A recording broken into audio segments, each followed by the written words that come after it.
Hey, this is BJ. Thanks for listening to our show's podcast. If you're a fan of all things geeky, you should check out my other podcast, BJ Shea's Geek Nation. We have new episodes every day, and you can check it out at bjgeeknation.com. Your home is going into foreclosure and you feel like a financial wreck. You don't know where to turn for accurate information. I'm bankruptcy attorney Travis Gagne. Let's talk about some legal options. If we work quickly, we can propose a plan to save your home, modify the loan, or in many cases even eliminate your second mortgage. The consultation is free. I've helped hundreds of people just like you make informed decisions about whether to save their home or exit it on a reasonable, organized timeline. The chapter you choose sets the tone for the next chapter of your life.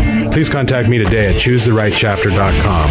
That's choosetherightchapter.com. 99.9 KISW, The Rock of Seattle, presenting Live Day. It's tomorrow. It's finally here, man.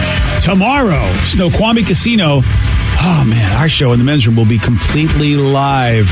Yes, for the second year in a row, we're inviting you to join us, to be part of the live studio audience. Come on, everything is live. What could possibly go wrong? Everything. Yeah. Our friend Ellen Taylor from Q13 Fox is going to be there, so if you want to be on the TV, she's going to be reporting there the entire morning, which will be fun. Oh, very, very cool. Yeah. I love Ellen. Playing Beat Miggs as well. Nice. Craig Gass, he's going to be playing Beat Miggs. Yeah. And we're going to have our first annual Craig Gass Celebrity Rock-a-Rokie.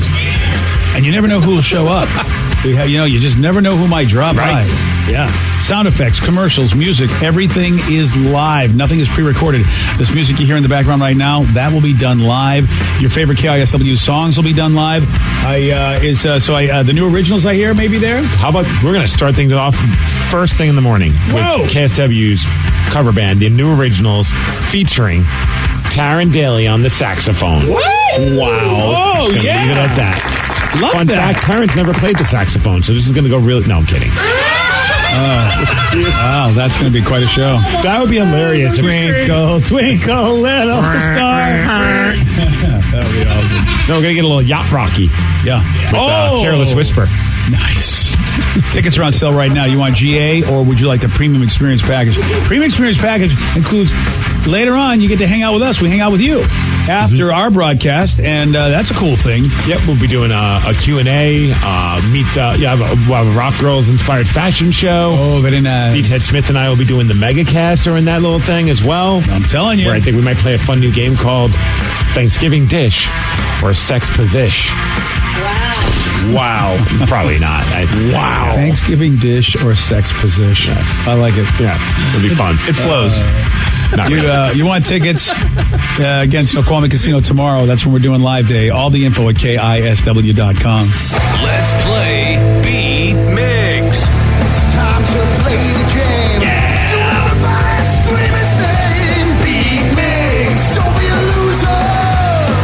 Whoa. Beat Miggs. You're a loser. It is time to beat Miggs. And it's time to pump it up for Monday.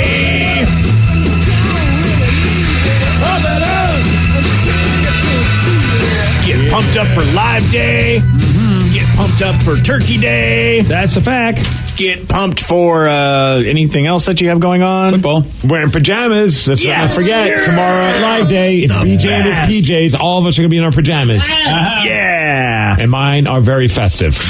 I saw yours. They look really good. Gosh, yes. Yeah, you're looking. You're going to look great. You definitely need a fanny pack for that thing. Yes, let's just say jingle balls, full effect. Okay, maybe I don't want to see that. Oh, it's all family friendly. Mm-hmm. Oh yeah, sure. Yeah. Okay. Steve Miggs, family friendly. It just says it right on the cue card right there. It does. Let's get to our contestant today. We got Tiffany in Olympia to take on Steve. Tiffany, are you there?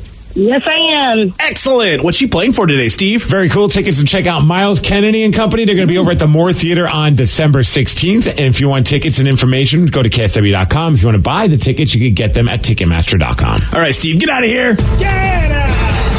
For those playing at home, Tiffany will have 60 seconds to answer 10 questions. Tiffany, you can pass all you want, but you will only get 3 guesses per question. Are you ready? Yep. What math term is defined by the ratio between a circle's circumference and its diameter? Pass. Captain Hook is the captain of what fictional ship? Pass. Shel Silverstein wrote the book Where the Sidewalk What? Ends. Yes. What bird's name is also a term for 3 strikes in a row in bowling? Turkey. Yes. What song by Don McLean talks about the day Buddy Holly died? Pass. In 1993, which team traded for Joe Montana?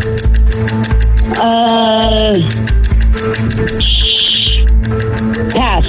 What foodstuff was also a popular dance craze in 1962? Mashed potato. Yes. How many watts make a kilowatt? 100. No. 1,000. Yes. In what decade did the NBA introduce the 24-second shot clock? It's the 70s. No. 80s. No. 90s. No. Which amendment to the U.S. Constitution deals with freedom of speech? The second. No. 1, 2, 3, 4 correct. Oh. Yeah. Sure about that, Tiffany. Not a great score there, but I don't know, though. I'm not sure how Steve's going to do with this one. yeah. Holiday decline, perhaps? Maybe. He's had it. Last week was rough for him. And I mean, he's got his mind on Turkey Day. He's got his mind on Live Day. Yeah, he does. And on banana bread. That was delicious, Rev. Really? Good. I'm glad. Thanks to your wife, because she's the one that knows how to get it done. Yeah, she made a lot of banana bread, and I'm passing the savings on to you. Thanks, buddy. Steve, are you ready? Oh, yeah! What math term is defined as the ratio between a circle's circumference and its diameter? Pi. Yes. Captain Hook is the captain of what fictional ship? The Minnow. No. God, Pirates of the Caribbean. Carabino. No. Peter Pan's Voyage. No. Shel Silverstein wrote the book Where the Sidewalk What? Grows. No. Roams. No. Hits. No. What bird's name is also a term for 3 strikes in a row in bowling? Turkey. Yes. What song by Don McLean talks about the day Buddy Holly died? Miss American Pie. Yes. In 1993, which team traded for Joe Montana?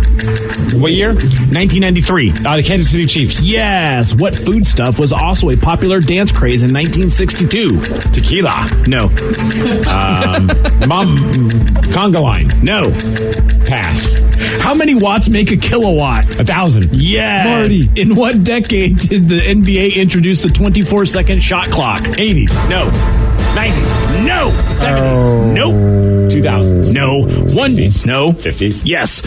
1, 2, 3, 4, 5. Woo, squeak by 5 to 4. You win, Steve. Sorry, Tiffany. That's all right. Good job, though. It was a close game. You were right, BJ. Yeah. It's unfortunately not close enough. Oh, well. One that Tiffany knew that you did not. The food stuff that was also a popular dance craze in 1962 was the mashed potato. Oh, whoa. Totally forgot about that Mashed potato. Yeah. Mashed potato. Yeah. Do the twist. one. Yeah, that's right. Good job there. Oh, man. Chubby Stevie. What is the mashed potato? I looked it up online, and it's like you got to move your like heels out and then heels in. You click them and you move them out, and then you like put your feet up. I can't do it. It's Okay. terrible. Like I don't have the flexibility to do it. You don't have the flexibility to do that? No. All you do is just banging your heels together like Dorothy. Yeah, that's all you're doing. You're just doing a Dorothy. I like that Danny's filming me, and it's all about footwork. He's filming me from the waist up. Good job, Danny. Nice job, Danny. Yeah, you know what? You are a great. You know why you're a great filmographer. Yeah, dancing is a physical activity, and I'm trying not to do that in my life. Let's see it, Rev. No. So what did you do for your wedding? I can't remember. Did you dance? No, why would I dance? I had a whole steampunk thing.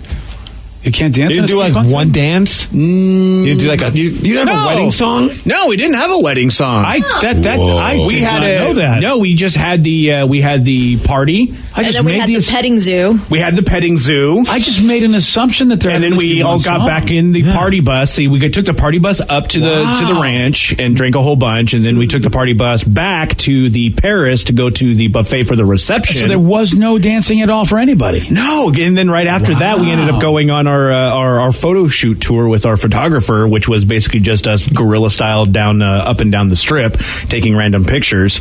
And by that time, I didn't want to do anything. I wanted to get these stupid shoes off. Damn. Yeah, never had a dance on that. I don't think I've known anybody in my life who has had a reception of some kind that has not had a dance. You're the first person. I've noticed people just elope and they don't have any reception. Yeah. But you're the first person that's had a reception with no dance that I've ever met. We kind of went low rent when, even with the whole reception sort of thing, it's like, hey, everybody who wants to come out to the buffet at the Paris, this is where we're going to get. Hopefully we'll get a bunch of tables We together. should have went to a club, and then when one of the songs went on that you thought was a banger, just be like, this is our wedding song. And then that would be the song that you guys dance to. Can I ask a financial question? Did you at least pay for people's buffets? No. Why would I do that?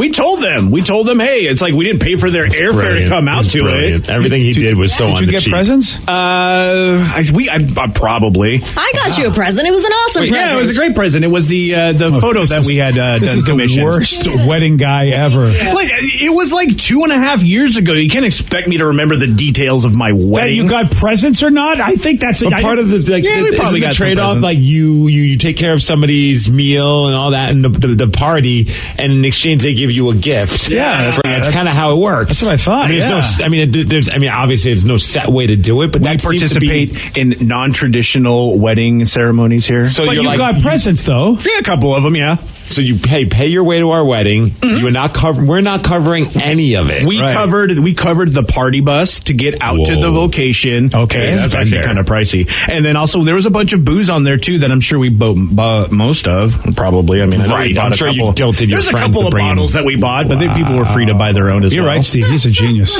Yeah, and I know he must have got all presents from almost everybody that was there. How do you go to his wedding and not give him a present? You go to a wedding, you feel obligated to give a present, and then you find out, I'm going to have to pay for my own meal. Their presence was our present. Vicky, do you feel special that he didn't even remember that you got him a present? Don't you feel like very special? I remembered after she said something because it's really cool because I blew it up and it's in our steampunk bar now. Yeah, that's kind of not what memory is like. You don't. Everybody can remember stuff once they've been reminded they forgot about it. Yeah, that's usually how that works. Yeah, that's not how it works. Oh, okay. It's not fine. Whatever. Well, congratulations, Steve. You won with 5 correct for Beat Migs. Yeah, good job, Steve.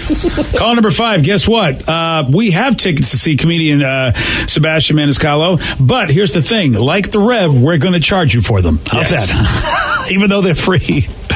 Yeah, you wanted those tickets, you got to call number 5-206-421-ROCK. You know what? We're going to I actually got to call that other number. Sorry. 206-449-1181. That's the number you have to call. Call number 5-206-449-1181. Thank you, Steve. And for those that are wondering, because we have been getting some text saying, hey, is your phone number disconnected? Yes, we did not pay our phone bill. Yeah. Not us personally, but somebody here did. So they shut the phone off, I guess. I don't know what's going on, but for the temporary for today, I got the number. I found out why.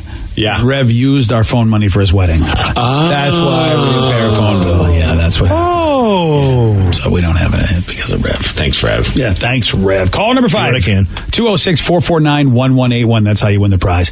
There was a guy flying in Pakistan on Thursday morning. And look, as we're talking about flying, people are going to be traveling all over the place. You yourself are going to be venturing to the airports the busiest time, one of the busiest times of year. We're getting I don't envy you at all. Right, the day before Thanksgiving. We're already planning on getting there 3 hours before our flight. Yeah. Just to be safe.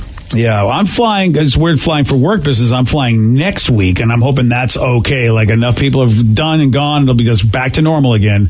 But you... Work business. Your board gaming convention. I know it's work. Don't get butthurt. No, dude, I'll tell you. I thought it was for fun. What's happening? I actually have to work the damn thing. What are you talking about? I just talked to Chris. Nobody's bringing games, and all these interviews are lined up. I literally am going to have to work this damn convention. I thought I was going to get to play. We're going to be working from like 8 to 6. Why? Do interviewing. Well, because that's a lot of gamers there. So for the podcast, they're going to have interviews so we can run on the podcast. I actually am. I can't. I was like you. I thought I'm going to get out of this and do nothing. Yeah, just have Chris do it. Yeah, no, they got me all lined up with all these interviews I didn't know anything about. Ooh. I actually am going to be working. I am not happy about it, Steve, because I thought I was telling everybody I was working, but I really wasn't.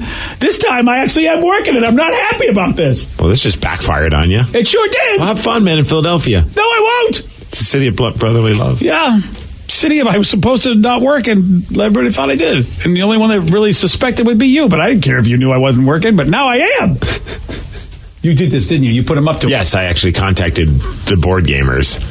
So we're talking about traveling because Steve's going to be traveling. There's a dude in Pakistan. He got pissed on Thursday morning because you know what? There will be delays. There's always flight delays this time of season. But he decided, you know what? I don't care if it's bad weather. I want to fly when I want to fly. And he got so angry when his flight was delayed because of the weather that he said, you know what I'm going to do? I'm going to set my luggage on fire. There you go. That always...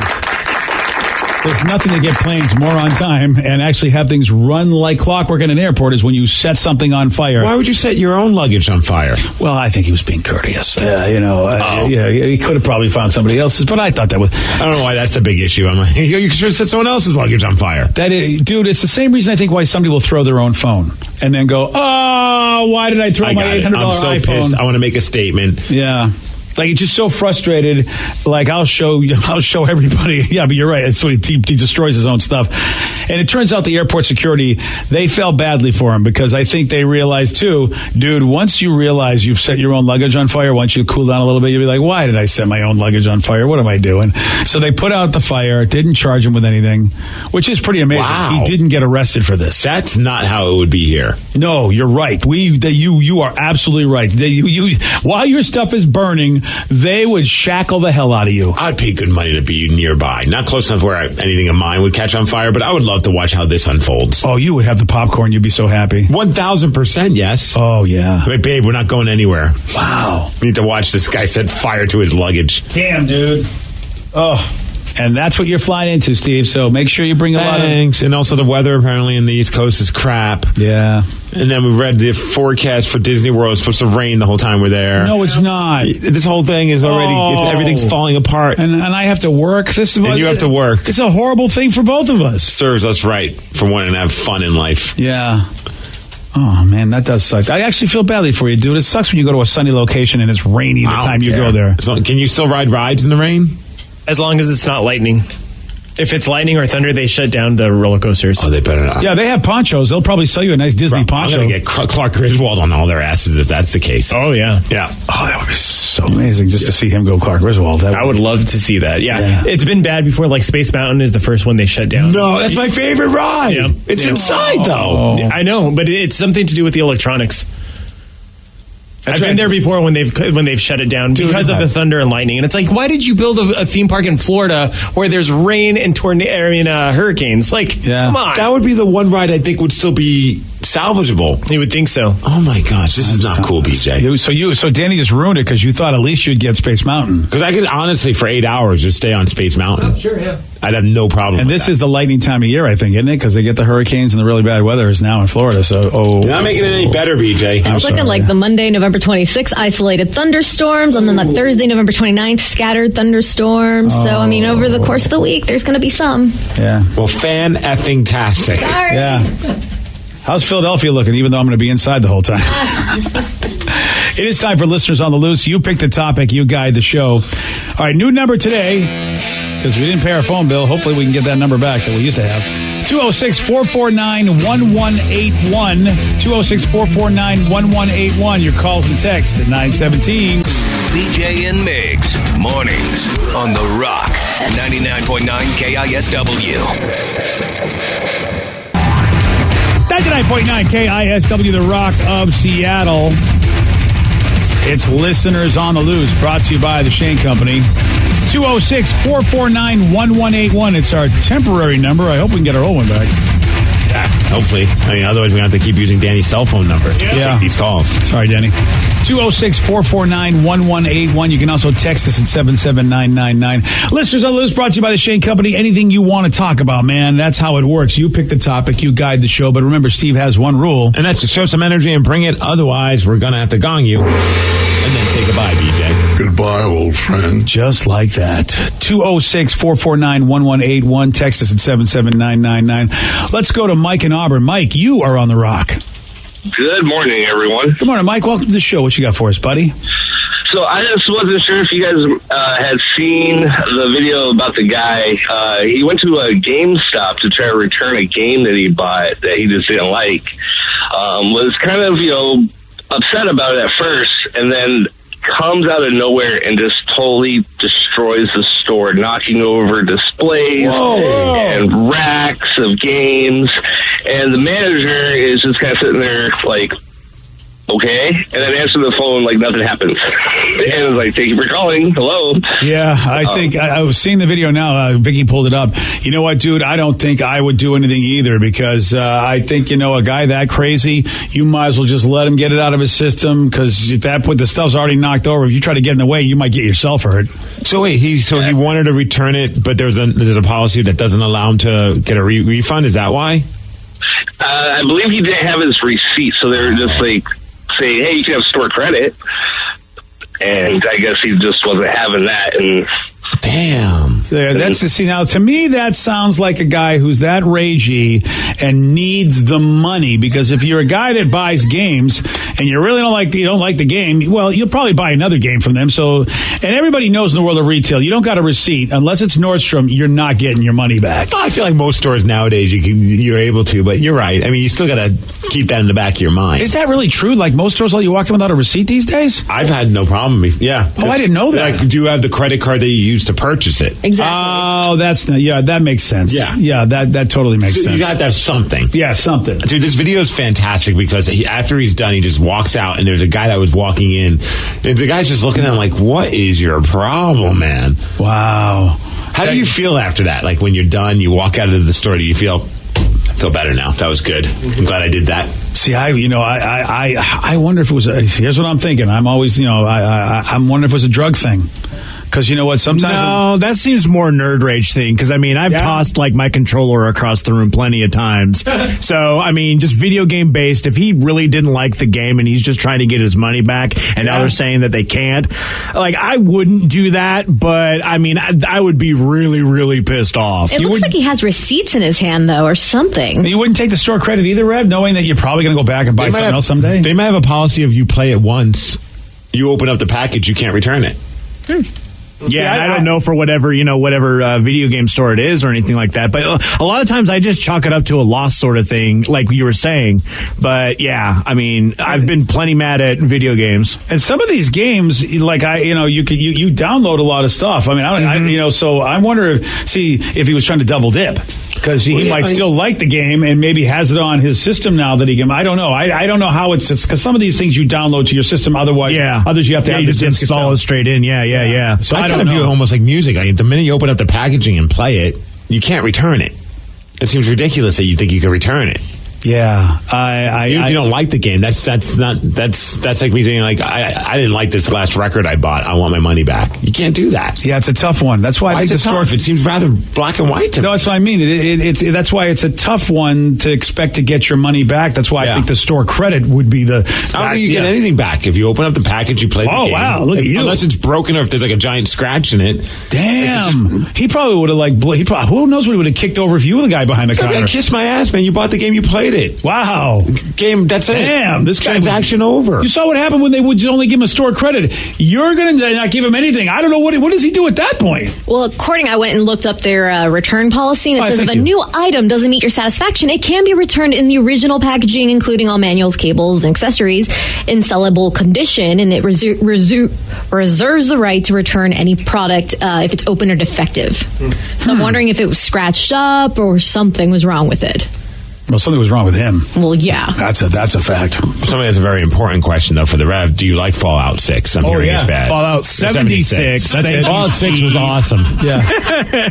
I love it. In fact, I played over 12 hours on Saturday. Whoa. What about Red Dead Redemption? Is that taking a back seat? It has. I did play for about an hour in the morning, and then I essentially just wanted to go back and play Fallout. It's the new shiny one, and to be perfectly honest at this point, Red Dead is really kind of my wife's game for right now because I'm going so deep into Fallout 76. So I was talking to Johnny Rubbers, Sarah's boyfriend, and he was telling me some people even though Fallout 76 is good, it's still not their favorite Fallout game. Where would you rank this? That's a tough one because I love all of them and they've been so different. Like the first two Fallout games were made in like maybe the late 90s, and so they're just a totally different vibe. Fallout 3 and 4 kind of went with like the first person shooter type like Skyrim looks like. like. So I love them all for their own reasons. But I think probably my favorite, the one that I put the most time into, was the most recent before this one, Fallout 4. Oh, Ty, take me down to Diamond City. Yep, exactly. Wait, so we go from Fallout 4 to Fallout 76? Yeah. 72.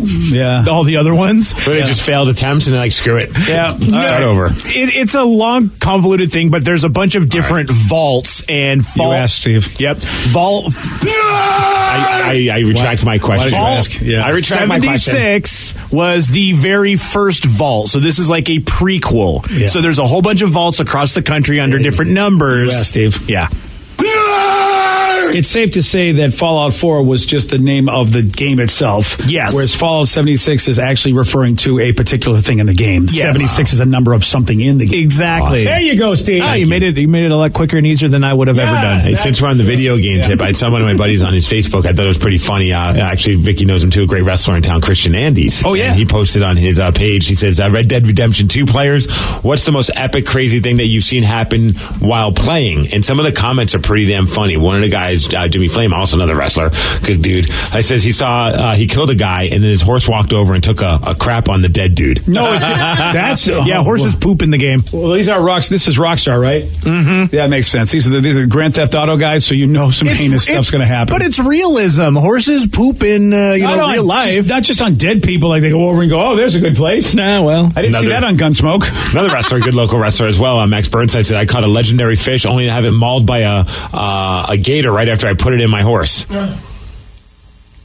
What's a legendary fish in this game? I don't know, but it seems like they're trolling everybody when they get legendary items. They just they lose them right away. I did that with I was hunting a legendary ram, and it's just a special item a special creature that's out there. And I shot it with a bow and arrow. I killed it, and then it fell into the river and washed away. So I had to restart.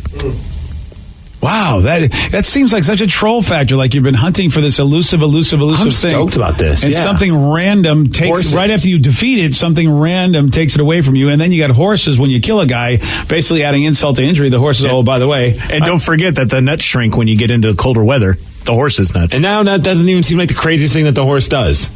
No. Like I remember hearing the one where my buddy he got a new horse and his old horse got jealous and killed the new horse. Yeah, this is crazy. Yeah, this game is out of its mind. Somebody says that they feel that Red Dead 2 is way better than Fallout 76. I own both, and Red Dead 2 takes the cake, baby. Wow. And some people are going to love that. I mean, Fallout has the issue that the game company has with it's very, very buggy, and you need to really love the setting and the system and know that thing, because if you just go into it not like knowing the controls and knowing the fact that it's a bug fest, you're going to be really pissed about it. Oh, yeah. So I get it. That would be me. Mm-hmm. Yeah, that irritates me.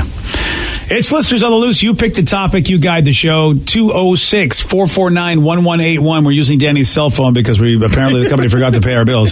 So 206-449-1181. Call that, and then later you can send nudes to Danny. And you can also text us at 77999. That's not a thing? Is now. All right. Now, do it. Dong, da, dong, dong, dong. Yeah. BJ and Migs, mornings on The Rock, 99.9 KISW.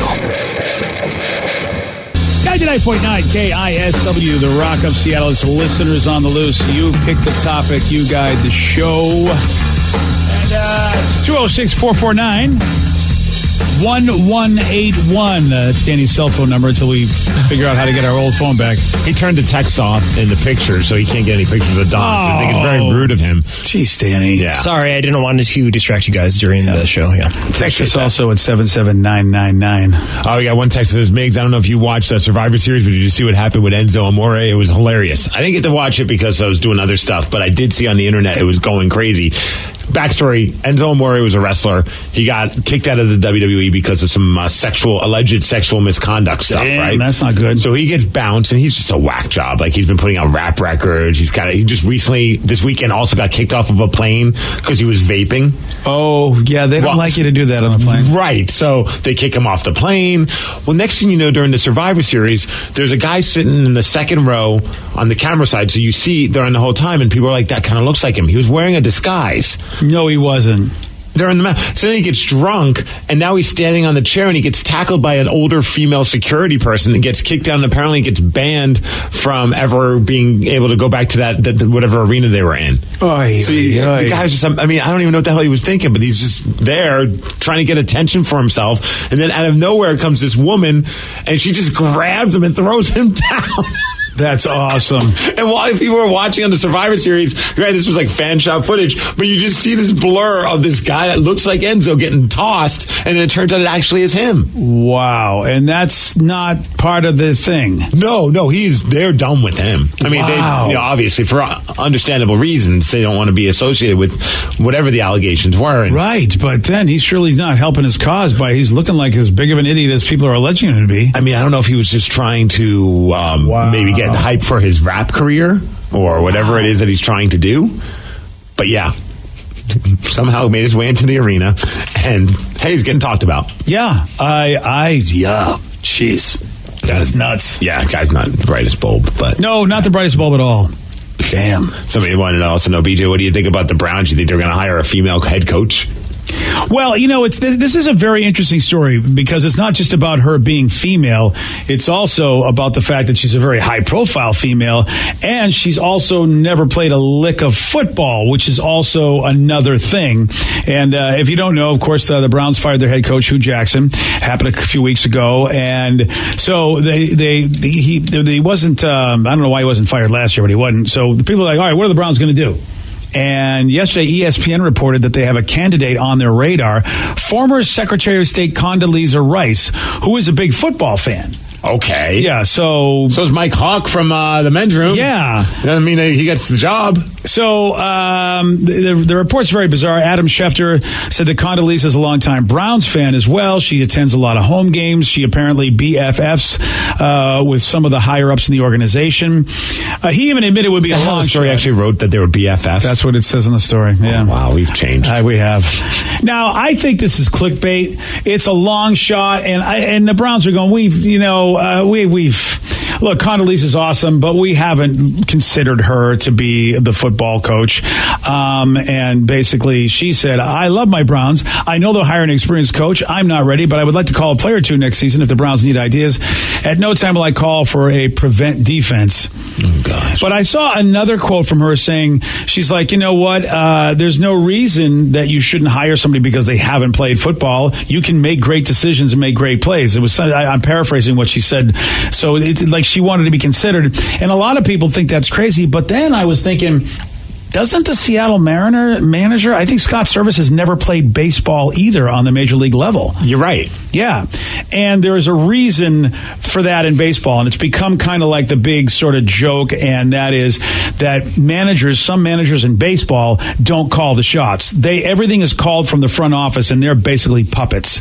That was alluded to in the World Series celebration this year. And I didn't realize that. I mean, as much as I love the sport, I didn't realize that. So there has been some rumors and actually a lot of dissing of teams that do that, where the manager's a figurehead and doesn't do anything for game time decisions. He doesn't make up the lineup. He doesn't do anything. I'm not saying Scott Service is this guy, but I know there are teams out there that do. Mm-hmm. So I'm wondering, is football the same way with everybody calling plays and the quarterback doesn't? A lot of quarterbacks don't call their own plays anymore. Right. Everything is done by committee. Speakers in their headphones or whatever, or in their helmets. Do you have to just be a football player anymore, or could you just be a really smart guy with a great team around you, or smart girl? Could you do it? I don't know. I think you'd have the intelligence or the know-how to do it. I just wonder, in certain sports, I feel like the players want to know that the coach went through what they went through. Almost like, you understand our battles, our just not only on the field but off the field, of what it's like to be a professional athlete. But I mean, what if it was minor? Well, what if you played college football but you never made it to the NFL? Would that be okay? Flag football, I think, is fine too. Flag football works out too. Yeah, because I think Service did play in the minor league, but I don't think he ever made it to the majors. That's what I want. I don't think you have to be a pro, but I think you have to at least have played the sport. I would think, but I mean, I would imagine over the years, things are going to change. Sports are always evolving. Yeah, it's a tough one. And look, I have no idea what her football knowledge is, and I also don't know what it takes to be a head coach. I feel like there's so much to keep track of and so much knowledge you have to have and be at least communication with all of the other coaches on the team. Maybe the Browns are just panicking. Like, crap, we've won a few games this season. Yeah, what are we going to do? We need to start losing again. Yeah. People expect us to not win during the seasons. That's a good point. We're failing our organization. You're absolutely right. We are overachieving. We're so sorry, people. We're so sorry about that. All right, well, that's one question. What are the Browns going to do about their head coaching position? But there's actually an even bigger question on the horizon, and that is this. What do Ryan Castle and a magical burger have in common? I'm going to tell you at 9:48 on The Rock. BJ and Migs, mornings on The Rock, 99.9 KISW. He's the drunk in charge. Now, the Ryan Castle question of the day.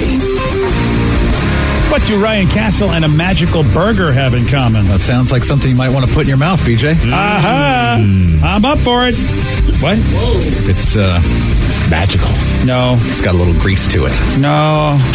Like this text says, both use Steve's wand to make it magical. Okay. Both try to convince you that their meat is of higher or more special quality than the rest. And both leave secret sauce on Steve's chin. There you go. Oh, that's the one. That was disrespectful. We soften that beef with beer. Yeah. Burgers. Oh, him in my mouth is not disrespectful, but yours was. Yes. Okay, good. Yeah, it's only disrespectful because it's me. Oh, okay, good. There's a burger spot in Anaheim, California called Groundhouse. Hey, Danny, you got to go there because you're a Disney boy. Yeah. They just rolled out a new item called the Magical Burger. And here's what it's got. You ready? Yes. 4 burger patties with cheese, a rainbow bagel as the bun, 3 aioli sauces, one of which is banana ketchup aioli. Is that like aioli? Is it aioli? Is that how you say that? Hey, aioli. Hey, aioli. You're going to put some special mayonnaise on that. Hey, we'll call it aioli. They get something in my aioli. I've always said that way as an Italian. It's aioli? Aioli, yeah. Oh, my bad. Colorful marshmallows and rainbow sprinkles. There's your magical burger. Dude, I'm looking at a picture of this thing. It looks like a unicorn puked, and that's what it is. Yeah. Have you seen this, Ryan? Nope. Nah, yeah, man. I mean, I'd eat it. No. Yes, yeah, I'd eat it. People on Yelp that aioli. People have said on Yelp that it's actually really good. Well, it's made out of unicorn puke, so. Oh, yeah. How can that be bad? I want to thank you all for listening. Ryan Castle, he is up next with your morning 12-pack. BJ and Migs play of the day. Are we there that you can say that? A little kid can say that and not get in trouble? I think it's case by case, BJ. Vicky, if that was your kid, you're in public like that, what do you think? It's a wrestling event. I feel like the rules do not apply. He can say the F word. Yeah. Wow, Danny, how about you with Lily? Is it ever, I mean, if she's at a public event like that, I know it's wrestling and you get to yell, but still. Yeah. Yeah, you don't use I mean. Well, doesn't Lily usually answer the phone, what's up, mother effer, when you call? Oh, yeah. She does? No. BJ and Migs, mornings on The Rock, 99.9 KISW. Today's podcast was brought to you by Travis Gagne, bankruptcy attorney. Here's another question from a listener. Can I leave things off of a bankruptcy, like my car? You have to list all of your assets and creditors when you file bankruptcy. So you would have to tell the court and the trustee that you have the car or that you have a car loan. You could say that I want to keep my car and continue to make my payments on the car. But the court will need to know that you have a car and that you may have a payment on the car. So by leaving it off the bankruptcy, if you mean that you cannot disclose it to the court, the answer to that is no, you must disclose it. However, that does not mean that you'll lose those assets. You'll be able to keep things like a car and a house in almost all cases, but you must disclose them to the court. But you'll need to continue to make payments on a house or a car that you intend to keep. Thanks, Travis. If you have more questions about bankruptcy, you can reach out to Travis anytime at choosetherightchapter.com. That's choosetherightchapter.com. Thanks for listening.